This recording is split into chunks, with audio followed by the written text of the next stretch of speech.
ஒரு கடைக்கு வெளியே பைக்கை வந்து பார்க் பண்ணிவிட்டு வந்து உள்ளே போயிருக்காரு. ஸோ அப்போ வந்து பார்த்தீங்கன்னா, ஒருத்தர் அத நோட்டீஸ் பண்ணிட்டு ரொம்ப கேஷுவலாக அந்த பைக்கை வந்து பார்த்திங்கன்னா, பல டூப்ளிகேட் கீஸை போட்டு போட்டு போட்டு செக் பண்ணிவிட்டு, அப்படியே அந்த பைக்கை வந்து திருடிட்டு போயிடுறாரு. ஸோ பாருங்கள், கேஷுவலாக பைக்கை எடுத்துகிட்டு ஸ்டார்ட் பண்ணிட்டு போயிறாரு. ஸோ அது அங்கேருந்து ஒரு சிசிடிவியில் வந்து பார்த்தீங்கன்னா ரெக்கார்ட் ஆகிருக்கு. சப்போஸ் இந்த இடத்துல சிசிடிவி கேமரா இல்லை அப்படின்னா கம்பல்சரி அது யார் பண்ணாங்கன்னு கூட தெரியாது. இன்னொரு விஷயம், நீங்கள் சிசிடிவி கேமரா வச்சுருக்கீங்கன்னா உங்களோட ஹார்ட் டிஸ்க் கரெக்டாக ஒர்க் ஆகுதா, ப்ளேபேக்லாம் கரெக்டாக இருக்கான்னு செக் பண்ணீங்க எப்பயுமே. ஏன்னா நிறைய இடங்களில் நான் அங்கே போகும்போது, சர்வீஸ் போகும்போது பார்க்குற விஷயங்கள் சிசிடிவி கேமரா இருக்குது. அவங்க யாரும் அதை ப்ராப்பராக மெயின்டைன் பண்ணுறதில்ல. ப்ளேபேக் போய் பார்க்கும்போது ஒரு பிரச்சனை ஆகிடுச்சு அப்படின்னு சொல்லி சொல்கிறாங்க. அப்போ போய் பார்க்கும்போது தான் பார்த்தீங்கன்னா ஹார்ட் டிஸ்க்கே ஒர்க் ஆக மாட்டுது, இல்லைனா ஹார்ட் டிஸ்க் டெலிட் ஆக மாட்டுது.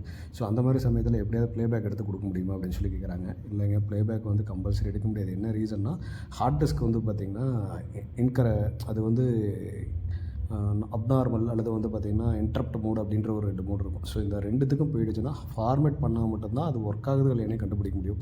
சில இடங்களில் அடுத்த கேஸ் வந்து என்ன ஆயிருதுன்னா ஹார்ட் டிஸ்க் டெலிட் ஆகாது. ஸோ இந்த மாதிரி பிரச்சனைகள் இருக்கிறதுனால உங்களோட சிசிடிவி இன்ஸ்டால் பண்ணியிருக்கீங்க அப்படின்னா ரெகுலராக வந்து பார்த்திங்கன்னா டெய்லி மொபைல் ஆப்லேயோ அல்லது வந்து பார்த்திங்கன்னா உங்களோட மானிட்டர்லேயோ ப்ளேபேக் ஒர்க் ஆகுதுன்னு செக் பண்ணிங்க. ஸோ மானிட்டரில் இருக்குதுன்னா அதில் வந்து வீடியோ கிளிப் சிம்பிள் வரும். ஸோ வந்து ரெக்கார்ட் ஆகிட்டு இருந்துச்சுன்னா அப்படி பார்த்தீங்கன்னா கூட ஹார்ட் டிஸ்க் ஒர்க் ஆக தெரிஞ்சுக்கலாம். மொபைல் ஆப்பில் வந்து பார்த்திங்கன்னா இப்போ வர ஏஐ பேஸ்டு என்விஆர்ஸ்லாம் வந்து பார்த்திங்கன்னா ஒர்க் ஆகலைன்னா அதுலேயே ஹார்ட் டிஸ்க் எரர் காட்டும். ஜஸ்ட் நீங்கள் ஒரு ப்ளேபேக் செக் பண்ணிட்டீங்கன்னா இந்த மாதிரி ஏதாவது ப்ராப்ளம் ஆச்சுன்னா நீங்கள் வந்து ஃபுட்டேஜ் எடுக்கிறதுக்கு ரொம்ப யூஸ்ஃபுல்லாக இருக்கும். இதுதான் வந்து பார்த்திங்கன்னா இந்த இன்சிடெண்ட்டை வந்து கேப்சர் பண்ணியிருக்கு. ஸோ எவ்வளோ கேஷுவலாக ஒருத்தரோட பொருளை திருடிட்டு போகிறாங்க.